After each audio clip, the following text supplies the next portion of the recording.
On va parler de nos amis de chez Twitter. Twitter qui va réouvrir le fait de pouvoir demander la certification.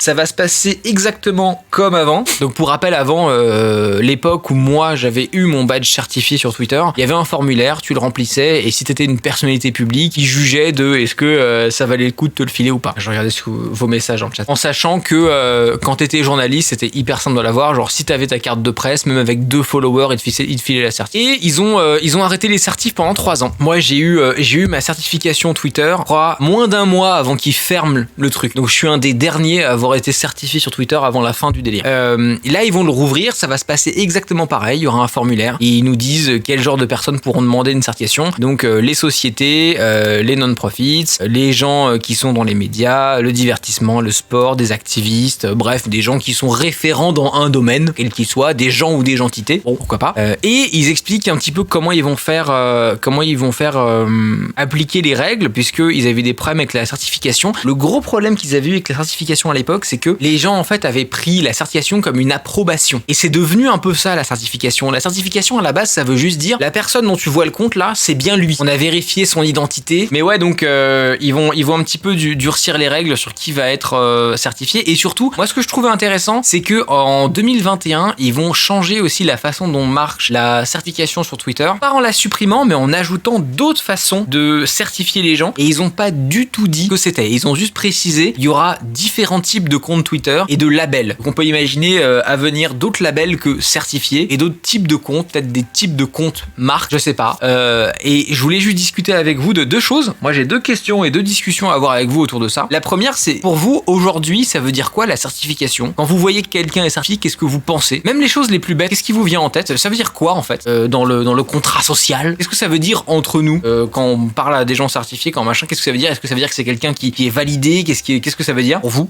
Et la deuxième, c'est, à votre avis, qu'est-ce que Twitter va préparer comme nouvelle certification, comme autre outil pour ou valider quelqu'un, que ce soit ou pour valider les propos de quelqu'un, peut-être que aussi dans la lutte contre les fake news, il y a quelque chose à faire là. Peut-être qu'il y a une forme de certification qu'ils peuvent rajouter qui, pour le coup, valide les propos. C'est dangereux, pas la donner à tout le monde, faut la donner avec parcimonie, mais pourquoi pas, c'est une idée. Voilà, c'est ces deux trucs qui m'intéressent. On commence par la première question, je vais lire le chat dans 2 secondes, je vous laisse écrire. Alors, qu'est-ce qu'on a? Je vais pas dire influenceur, mais quelqu'un d'important dans un domaine, que c'est bien la personne qu'on croit, c'est le vrai mec, c'est pas une arnaque qui va me demander d'envoyer un code par SMS, personnalité publique, vrai compte, il se démarque, leader d'opinion. Pour moi, c'est une personnalité publique dont l'identité est vérifiée, quelqu'un qui pèse dans le game, certaine notoriété, connu, non. À mon avis, le passage de Trump leur a fait comprendre qu'un compte certif devait être clean. Ouais, bah, ils ont dû, ça a dû être compliqué chez Twitter, la gestion du cas Trump. Ouais. Non mais du coup, c'est marrant de voir que donc un outil qui était à la base utilisé pour simplement vérifier une identité est devenu en fait un badge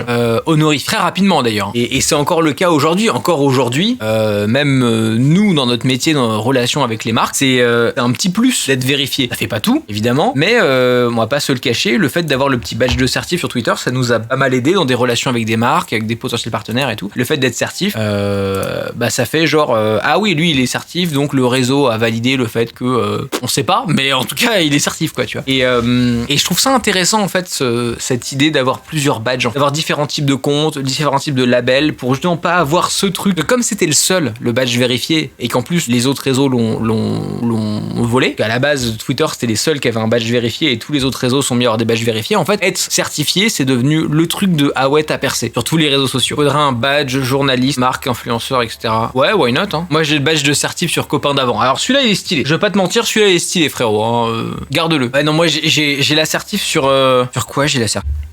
Twitter, TikTok, YouTube, mais je crois qu'ils ont changé YouTube comment ils les faisaient. Et il me manque juste Instagram. Mais Instagram, c'est impossible. La certification Instagram, c'est impossible. Genre vraiment, c'est extrêmement dur. Extrêmement dur. Pour vous dire...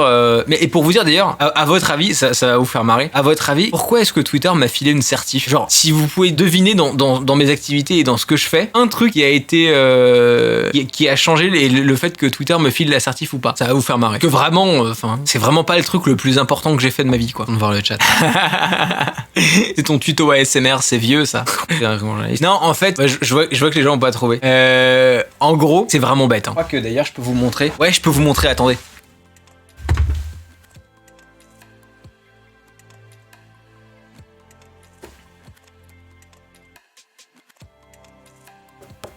C'était trop drôle. C'est-à-dire que vraiment, j'ai eu cette discussion avec le support Twitter. C'est-à-dire que je faisais des millions de vues par mois sur machin truc, sur nanana. J'avais commencé à avoir des vidéos qui perçaient. Je commençais à vivre de YouTube et tout. Twitter.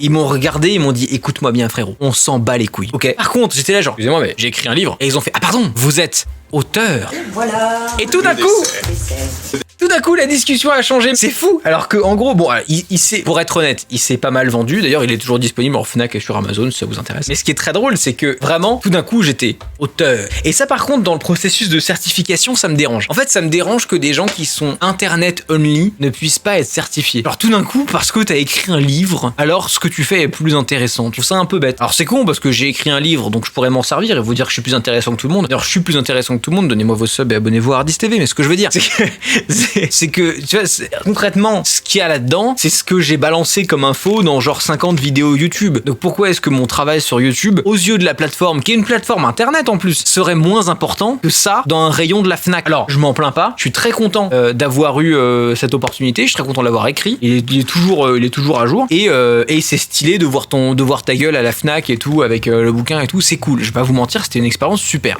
Mais bon, je suis avant tout YouTubeur, je suis avant tout streamer maintenant, tu vois, enfin, pour une boîte full internet, c'est quand même un peu couillon de certifier les auteurs print. Bah ouais, enfin, non, enfin, si demain Marc Lévy a un compte Twitter, c'est un super gros auteur, donc c'est normal qu'il soit certifié, même s'il aura moins de followers Twitter que les gens qui achètent ses bouquins, par exemple, je sais pas, je dis n'importe quoi, c'est un exemple. Donc c'est pas que les gens qui font du print doivent pas être certifiés, c'est que c'est un peu con de considérer que quelqu'un est worthy et genre important à partir du moment où il fait un truc en dehors d'internet, tu vois. Pour moi, si tu fais des trucs qui sont reconnus sur internet, on va pouvoir te l'affiler, quoi. C'est pour les certifications que les youtubeurs se sont mis à faire des bouquins, t'as lancé un truc. Alors, comment vous dire?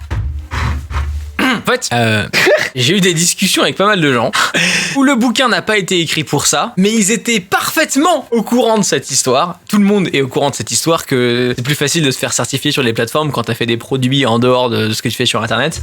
Et où quand le bouquin est sorti, le premier truc qu'ils ont fait, c'est remplir le formulaire de certification. Mais ils ont raison, c'est juste drôle de se dire ça y est, je suis à la Fnac, et tu penses pas tout de suite à est-ce que ça va bien se vendre, est-ce que ça va machin, tu te dis je vais me faire certifier. J'en ai eu des discussions, mais c'est vrai, c'est complètement vrai, et bien ils ont raison de se servir de ça, enfin ça marche, pourquoi ils le feraient pas? Un livre, tu peux le prouver qu'il existe, alors qu'un youtubeur peut tricher sur ses vues et ses abonnés. Ouais, alors pour tricher sur ses vues et ses abonnés, mais avoir suffisamment d'interactions pour que les gens te trouvent relevant, faut y aller quand même. Et surtout, veux dire, évidemment ne faites pas ça, ce n'est pas un conseil légal, je ne suis pas avocat, tout ce que je dis est stupide, ne faites pas ce que je dis. Mais si tu étais quelqu'un de mal intentionné, évidemment ne faites pas ça, je ne suis pas un conseil légal. Si tu étais quelqu'un de mal intentionné, ça là, si t'as pas l'opportunité d'être contacté par une maison d'édition qui veut te faire écrire un livre, bon, si j'étais quelqu'un de très mal intentionné, j'aurais pu écrire mon bouquin, en faire un PDF, l'auto-éditer sur Amazon Marketplace, faire des ventes parce que j'avais déjà une audience donc il se serait vendu, et envoyer le lien Amazon et le lien de quelques interviews que j'aurais faites parce que j'aurais fait un communiqué de presse à l'assertif Twitter et je l'aurais eu quand même. Donc on peut aussi tricher sur les livres, hein, je veux dire, c'est pas non plus extrêmement difficile quoi. Évidemment ne le faites pas, je ne suis pas avocat et je ne suis pas un conseil légal, mais pas non plus compliqué quoi, tu vois, un peu de jugeote et ça se fait quoi. Donc il faut vendre 3 livres auto-édités. Ne le faites pas, je ne suis pas un conseil légal, mais oui ça marcherait, ouais. Enfin voilà, écoutez, ça c'est les news sur la certification. Mais ouais, en gros, c'est pratique pour nous d'être certifiés, on va pas se mentir. Dans les relations avec les marques, c'est pratique. Maintenant, j'aimerais bien moi que ce soit, si ils refont la vérification et s'ils modifient ce système, moi ce que j'aimerais voir, c'est plus de facilité pour les gens qui viennent uniquement du web de l'obtenir. Et pour l'instant, c'est pas le cas et j'ai pas l'impression que ça va être le cas, hein, parce que les règles ont pas l'air d'avoir fondamentalement ultra changé. Et la deuxième chose que j'aimerais voir, c'est effectivement différents types de certification pour pas qu'il y ait juste le truc de genre t'as le blue checkmark, t'es une star, waouh, mais plus qu'il y a un truc en mode ok, cette personne, on sait qui c'est, elle nous a filé sa carte d'identité, donc quand tu parles avec cette personne, tu peux être certain que c'est la bonne personne. Et ça, pour plein de gens, ça peut être utile, pour des politiques, pour machin truc. Et pourquoi pas un badge, pas forcément un badge, ça c'est la vérité, parce que ça veut dire que du coup c'est Twitter qui décide ce qui est vrai ou non, et ça peut être très dérangeant. mais un badge, comment dire, j'ai pas de mot, leader d'opinion, j'en sais rien, tu vois, ou dans tous les domaines, ils utilisent des façons de déterminer si quelqu'un est un leader d'opinion ou pas. Est-ce que c'est un animateur télé dans une émission de cuisine, donc du coup on va lui mettre un badge leader d'opinion cuisine. Est-ce que tu vois, donc on pourrait avoir des regroupements comme ça avec des badges un peu plus faciles à avoir, en tout cas quand t'as déjà une audience sur internet ou ailleurs, et pour te dire bah voilà, moi je suis dans tel domaine, je fais ça depuis des années, et là on peut dire ok, lui son domaine c'est ça, il a fait ça, donc on lui met un petit badge bouquin, cuisine, cinéma, j'en sais rien. Je trouvais ça intéressant. C'est quand même marrant que les créateurs de contenu ont du mal à être certifiés alors que les top players dans l'e-sport ils l'ont facilement pour un truc aussi niche qu'internet, parce que ça devient des joueurs. En fait, on n'est pas dans les mêmes catégories, les joueurs e-sportifs et les influenceurs. Comme ils jouent dans des compétitions et des compétitions internationales, ils peuvent, quand ils atteignent un certain niveau, être plus facilement certifiés. En fait, c'est la même logique qu'ils font quelque chose dans le vrai monde, comme moi avec mon livre, tu vois. C'est la même logique qui est appliquée.